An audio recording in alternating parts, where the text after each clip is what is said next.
बघा, मायबाप लेकरा करता काय करतात आणि लेकरू मायबापा करता काय करतो, याचं गोड उदाहरण म्हणजे भगवान कृष्णाचं चरित्र आहे. आज भगवान श्रीकृष्ण चरित्रातले मातृतत्व आपल्याला पाहायचंय. अगदी 2 मिनिटात आधी पितृतत्व पाहतो. जेव्हा भगवंताला पाहिलं व देवकीने पाहिल्याबरोबर इतकं गोंड स्वरूप, वसुदेवानं तिच्या हातातलं घिस काढून घेतलं आणि मिठी मारली. कोणाला? कृष्णाच्या रूपाला.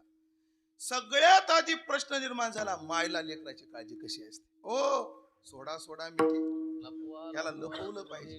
हा लपवलं पाहिजे. हा जर उघडा राहिला, हे जर कळालं तर जणी कंसाशी कळेल आणि माझ्या बाळाशी मारेल. तुम्हाला काय करायचं ते करा, पण ह्याला कुठंतरी लपवा. म्हणजे आईला लेकराची किती काळजी असते. कुठं लपवायचं? देवानं सांगितलं, बाबा काळजी करू नका, नंदाच्या घराला. म्हणजे बापाला जेव्हा प्रश्न पडतो तेव्हा मुलाने उत्तर व्हायचं असतं.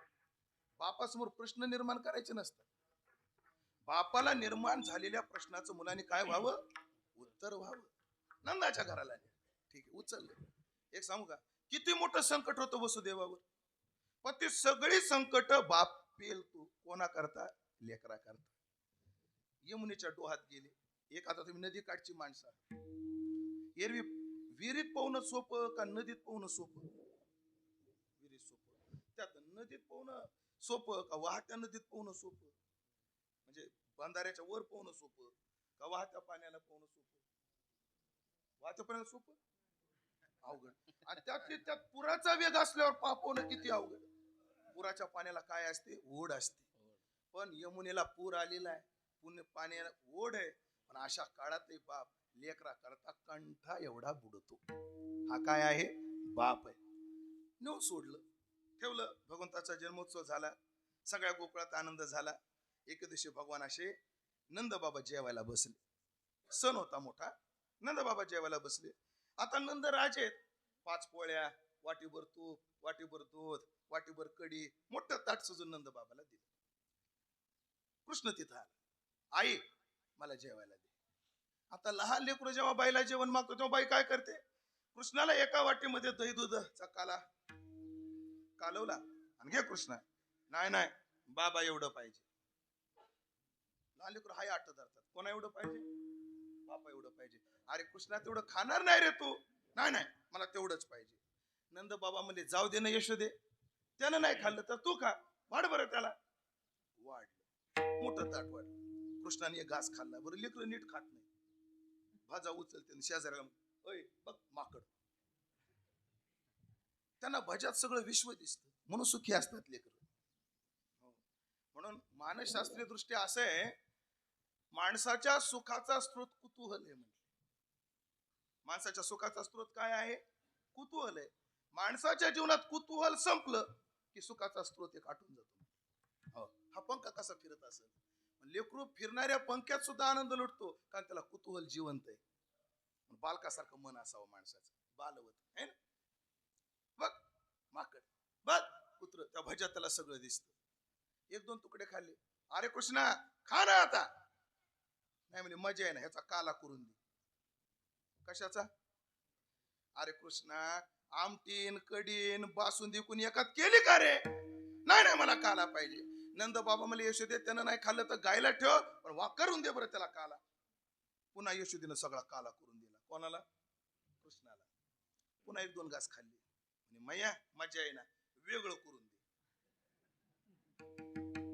मला काय करून दे? वेगळं करून दे. अरे कृष्णा वेगळं कुठं करता येतं का? नंद बाबा म्हणले यशोदे जाऊ दे, म्हणले दुसरं ताट वाढ.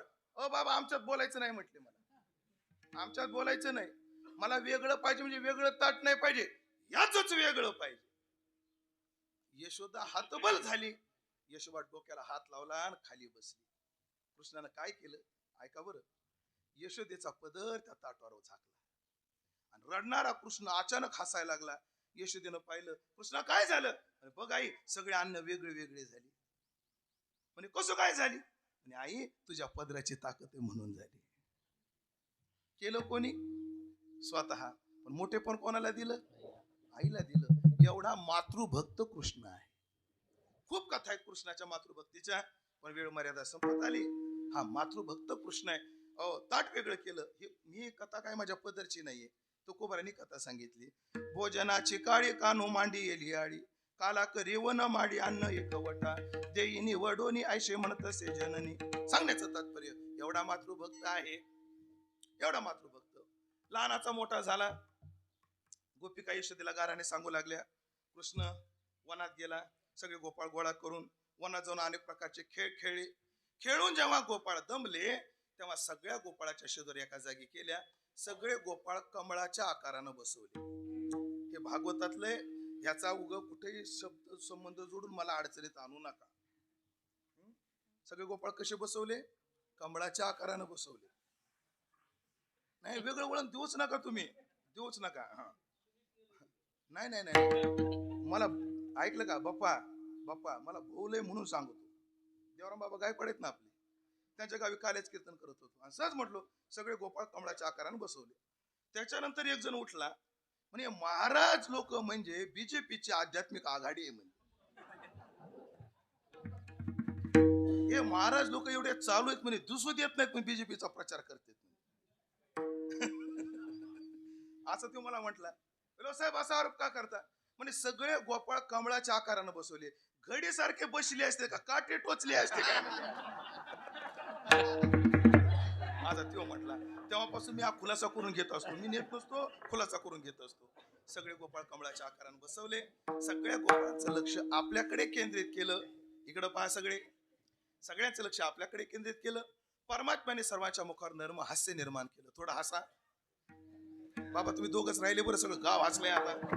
असं नर्म हास्य निर्माण केलं आणि सर्वांना भगवंताने गोपाळ काला वाटला. त्याचं वर्णन भगवान शुकदेव करतात. बेब्रद्वेनम जठर पठयो शृंग वेत्रेचे कक्षे वामे पाने मसृण कवलम तत्फलान्यंगुलेषु तिष्ठन मध्ये स्वपरिसुरुदो हासयन नर्म भिस्वैहि स्वर्गे लोके मिशति भुभुजे यज्ञ भोग बाल केली. गोपाल कृष्ण भगवान की जय. ज्ञानेश्वर माऊली ज्ञानराज माऊली ज्ञानेश्वर माऊली ज्ञानराज माऊली तुकाराम. वैकुंठवासी हरिभक्तीपरायणा कलावंतीबाई शामराव शिंदे यांचं दीर्घ वय जवळजवळ 100 त्यांनी पार केली. 102 वर्ष आयुष्य लाभलं. खरं तर या कलियुगामध्ये आताच्या काळामध्ये एवढं आयुष्य लाभत नाही, पण 100+ मातोश्री जगल्या आणि जगून त्यांनी आपली इहलोकीची यात्रा 14-15 दिवसापूर्वी पूर्णत्वाकडे नेली.